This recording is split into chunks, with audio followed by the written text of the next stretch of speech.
Roald Dahl's Matilda, Chapter 20, The Third Miracle.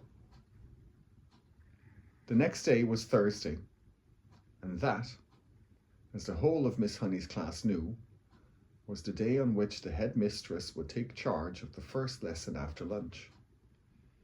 In the morning, Miss Honey said to them, "One or two of you might not particularly enjoy this last occasion, when the headmistress took the class. So let us all try to be especially careful and clever today. How are your ears, Eric, after your last encounter with Miss Trunchbull?" "She stretched them," Eric said. "My mother said she's positive they are bigger than they were." "And Rupert," Miss Honey said, "I'm glad to see you didn't lose any of your hair after last Thursday." "My head was jolly sore afterwards," Rupert said. "And you, Nigel," Miss Honey said, "please try not to be smart aleck with headmistress today. You were really quite cheeky to her last week." "I hate her," Nigel said. "Try not to be so obvious," Miss Honey said. "It doesn't pay. She's a very strong woman. She has muscles like steel ropes." "I wish I was grown up," Nigel said. "I'd knock her flat." "I doubt you would," Miss Honey said.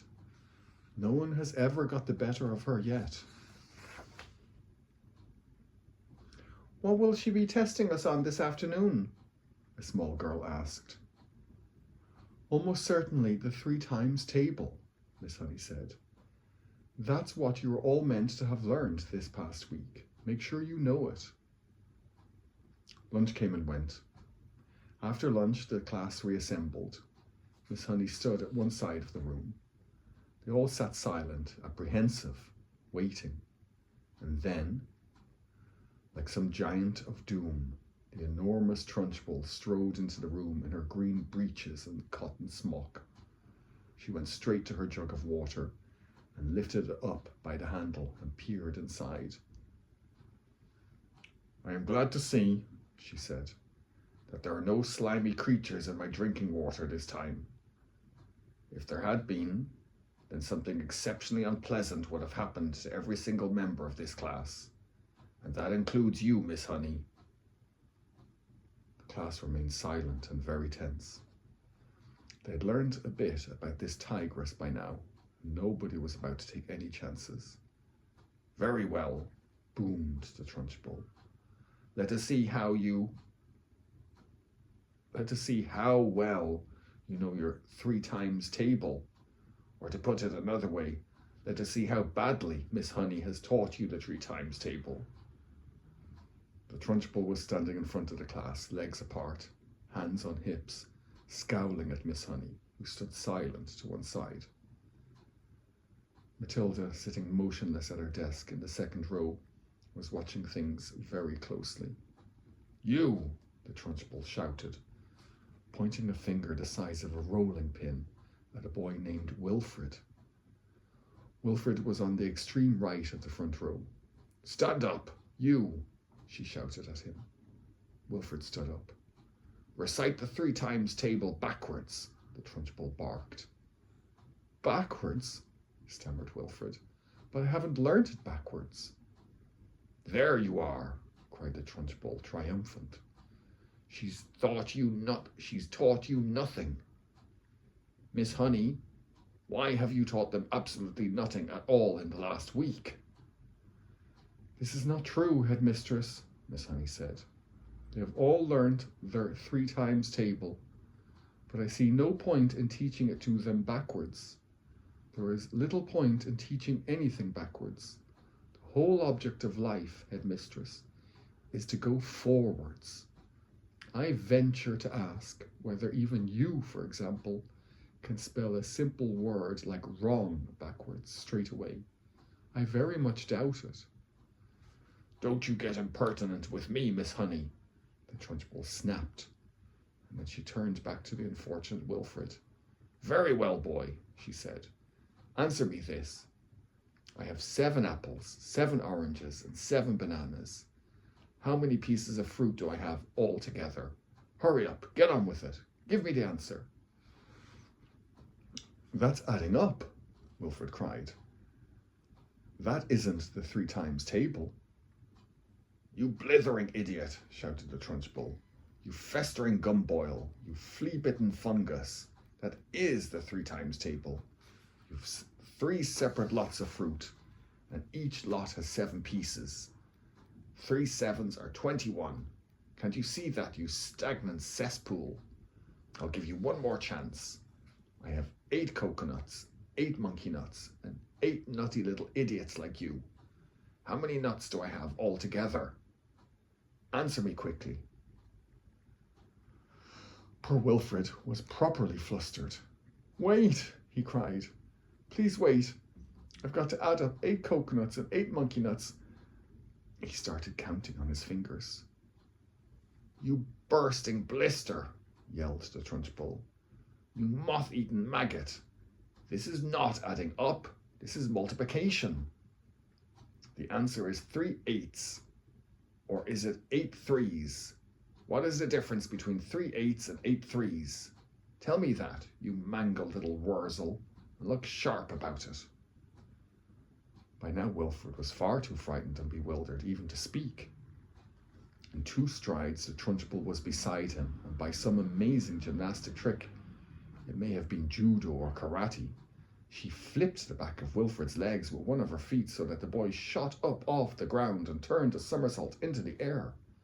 But halfway through the somersault she caught him by an ankle and held him dangling upside down like a plucked chicken in the shop window. 3 8s, the Trunchbull shouted, swinging Wilfred from side to side by his ankle. 8 3s is the same as 3 8s, and 3 8s are 24. Repeat that.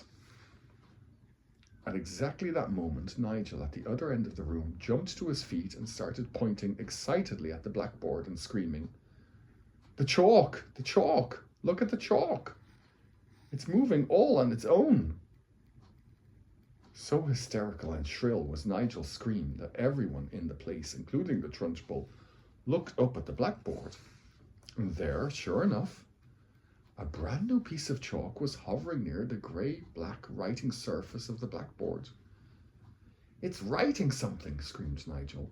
"The chalk is writing something." And indeed it was. Agatha.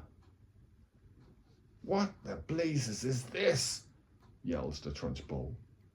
It had shaken her to see her own first name being written like that by an invisible hand. She dropped Wilfred to the floor.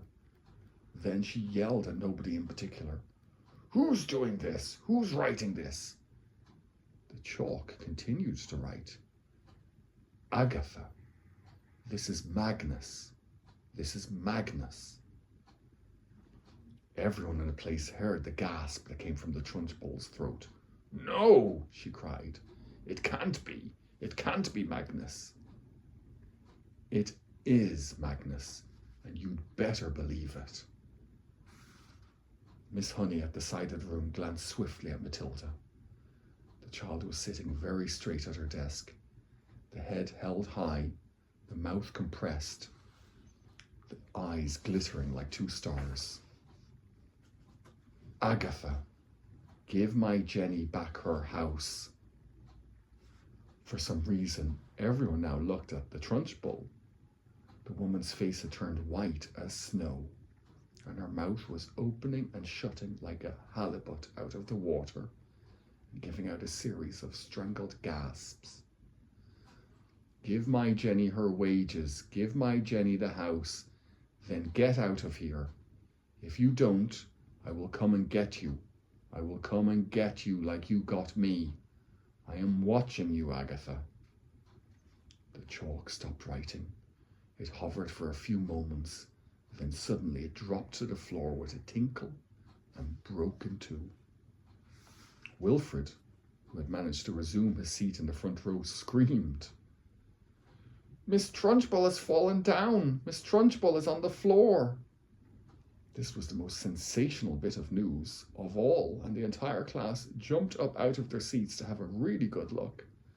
And there she was, the The huge figure of the headmistress stretched full length on her back across the floor, out for the count. Miss Honey ran forward and knelt beside the prostrate giant. "She's fainted," she cried. "She's out cold. Somebody go and fetch the matron at once." 3 children ran out of the room. Nigel, always ready for action, leapt up and seized the big jug of water. "My father says cold water is the best way to wake up someone who's fainted," he said. And with that, he tipped the entire contents of the jug over the Trunchbull's head. No one, not even Miss Honey, protested. As for Matilda, she continued to sit motionless at her desk. She was feeling curiously elated. She felt as though she had touched something that was not quite of this world, the highest point of the heavens, the farthest star. She had felt most wonderfully the power surging up behind her eyes, gushing like a warm fluid inside her skull, and her eyes had become scorching hot, hotter than ever before, and things had come bursting out of her eye sockets, and then the piece of chalk had lifted itself up and had begun to write. It seemed as though she had hardly done anything. It had all been so simple. The school matron, followed by 5 teachers, 3 women and 2 men, came rushing into the room.